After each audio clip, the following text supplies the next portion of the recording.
but there has been reactions online in regards to this commercial. Let's head on over to X, pull it up right now. Um, like I stated, man, it's going to be hard for fans to. It's, one of the best ads of the year. And there was one that we wanted to highlight, but there was a Nike ad. It's the first Super Bowl ad in 27 years and featured a load of female athletes, including, one of the biggest episodes we've ever done, in Caitlin Clark. Yeah. Nike just released a brand new commercial featuring Caitlin Clark and her new Kobe shoe that she released today. It opened like a scene from a Christopher Nolan thriller. Dim lighting, eerie silence, a solitary figure. Caitlin Clark sits alone, lacing up her gold and black Kobe 5s like she's about to execute a coup. And then it happens. Her eyes shift. Not metaphorically, literally. They slither into cold, reptilian slits, an unmistakable callback to Kobe Bryant's Mamba identity. This wasn't a basketball ad. This was a transformation, a cinematic possession. Caitlin Clark wasn't just stepping into Kobe's shoes. She was absorbing his legacy like a mythical sports vampire.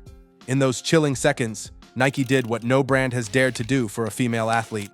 Cast her as the villain, not the wholesome underdog, not the token female face of the franchise, but the cold-blooded assassin, the new apex predator. The ad oozed prestige. Dramatic score? Check. Hollywood VFX? Oh yes. Symbolism you could choke on? Absolutely. And for the first time in WNBA history, it wasn't subtle. Nike didn't ask for permission, they just crowned her queen and dared the world to blink. And blink they did.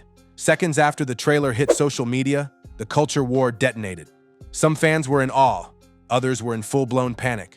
Was this homage or hubris? Tribute or theft?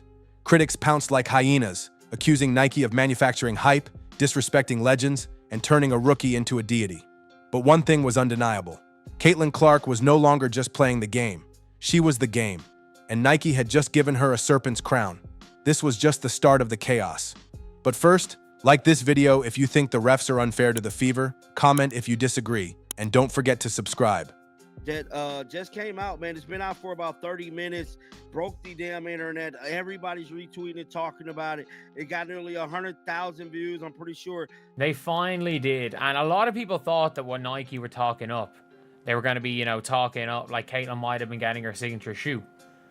They might have been talking up potentially Caitlin getting that signature shoe. And it would have been really cool if Caitlin got her signature shoe. But let's be real, that was never happening. When the shoes dropped, it wasn't a release. It was an extinction event. Nike's notoriously cursed SNKRS app hosted the launch, and within 5 minutes, poof, 13,000 pairs disappeared into the void. The $190 Kobe 5s, gone. Seconds later, eBay was bursting with listings, resale prices tripling before the ad's final shot even faded. StockX lit up like Wall Street on steroids, with some sizes soaring past $800. Not since the original Jordan 1s has a rookie shoe caused this kind of capitalist hysteria. And yet, people still didn't get it. The same crowd who complained Clark hadn't earned a signature drop were now tripping over themselves to buy two. One for display, one for resale, one for clout, one just to say, I was there. The demand wasn't artificial. It wasn't corporate manipulation. It was raw, unscripted, and devastatingly real. This is what it looks like when a new icon is born. Not with applause, but with carnage. But while fans scrambled for sneaker glory, something darker was unfolding online.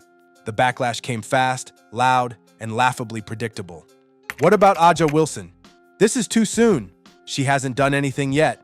And of course, Kobe would never approve.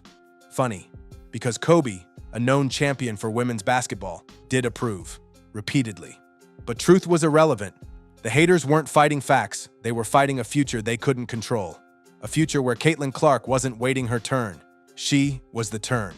I don't think that commercial is elevating Caitlin Clark. I think it's elevating Kobe Bryant. I think it is. I think they're trying to pass a torch in a way and make a comparison that seems really clumsy to me. But I think it comes back to this idea of... You could almost hear the collective shriek of the old guard. This is too much, too fast for someone too new. But what they meant was, we don't like the rules changing without our permission. Almost immediately, a tidal wave of shade, subtweets, and hot takes flooded the timeline. The arguments were stale, but the rage? Oh, that was fresh. She's overrated. She hasn't won a ring, she's just hype. But here's the problem. The hype is the proof. The loudest critiques weren't from sports purists, They were from gatekeepers, furious that a young, white female athlete was dominating a space they didn't prepare for her to own. And in true coward fashion, they didn't say her name. They hinted, they implied. They spun rivalries where none existed. Aja Wilson, a WNBA legend in her own right, became an unwilling pawn in a narrative war. Her silence interpreted as shade, her supporters weaponized in a faux battle for spotlight scraps. Meanwhile, Clark was busy doing what no amount of hate could stop: winning, selling out arenas, leading viewership spikes, flipping sneaker culture on its head, all while saying almost nothing. The more the haters screamed, the more irrelevant they became. Because in the end, this wasn't about a shoe. It was about who gets to define greatness, and Caitlin Clark had just kicked the door off its hinges. By the way, if this story's already blowing your mind, imagine what's coming next. Stick around, we're just getting to the part that had Nike employees turning on their own brand. And if you got thoughts, drop them in the comments. This debate is far from over. To talk about Caitlin Clark. I care deeply about you. I spent over a decade in your marketing organization. I spent several years trying to get into your organization, and it's been 3 years since I left your company. I'm just here as a friend. I care about you. I want to show you two different charts here. One, your stock price since 2021. It is down nearly 60%. Nike stock is in the tank, sales are in the tank. They got some CEO that they just forced into retirement. This is from a New York Times story about... While fans were melting their credit cards for a shot at the Mamba Caitlin 5s, chaos was erupting inside Nike HQ. Behind the cinematic flair and record-breaking sellouts was a story of paralysis, infighting, and missed opportunity.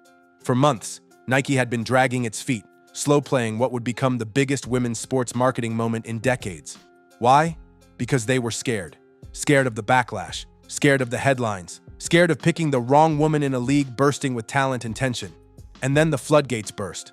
Jordan Rodgers, a 15-year Nike veteran, publicly torched his former employer in a searing expose that read more like a courtroom indictment than a LinkedIn post. According to him, Nike had the single biggest needle mover in American sports since Michael Jordan, and they were treating her like a PR liability. He exposed the brand's terrified dithering, its obsession with either-or politics, and its refusal to give Clark the same treatment male stars receive routinely.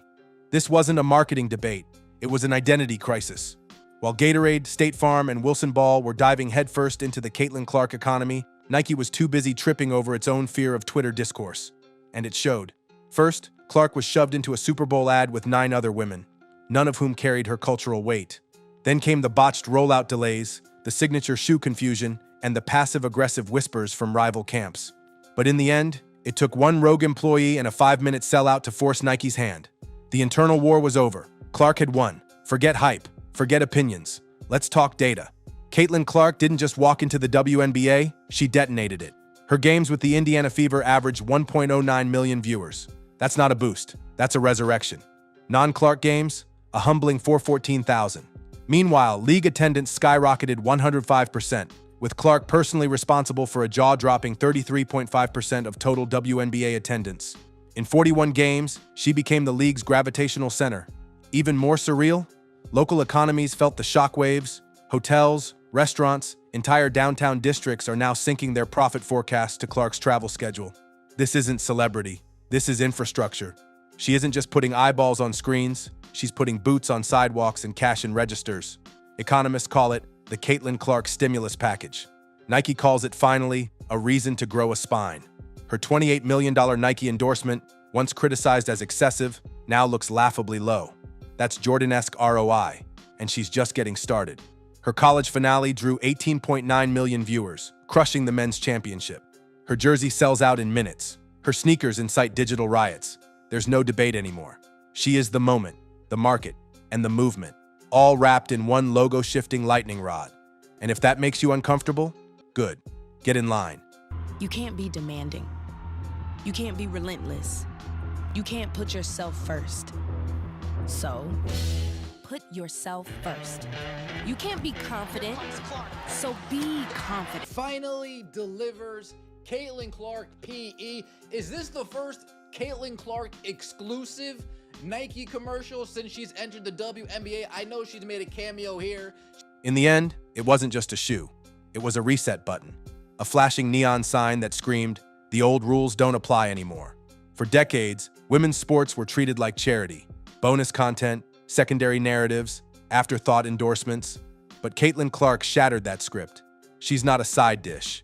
She's the main course, the chef, and the reason the restaurant's packed. With just one commercial and one explosive drop, Nike flipped the entire sports marketing playbook. They stopped whispering about potential and started printing profits. The same company that once tiptoed around the WNBA is now building an empire around a 22-year-old who makes half-court threes look casual. And the rest of the industry? Scrambling. Adidas, Reebok, Under Armour. They've been put on notice. The era of maybe next year is over. This is the Caitlin Clark economy now. And here's the kicker. Her actual signature shoe hasn't even dropped yet. When it does, expect more chaos, more breakdowns, more record-shattering launches, because this isn't just about basketball anymore. It's about cultural dominance. And Nike, for all its delays and stumbles, has finally remembered how to win. The critics imploded. The ad went viral. And somewhere in Oregon, Nike finally got the message. Stop waiting for permission and follow the queen. Caitlin Clark isn't coming. She's here. And this is only the beginning. And if you want to stay ahead of the chaos, hit that subscribe button. We're covering every twist in the Caitlin Clark era. The deals, the drama, the dominance. Because this isn't just history in the making. It's a takeover.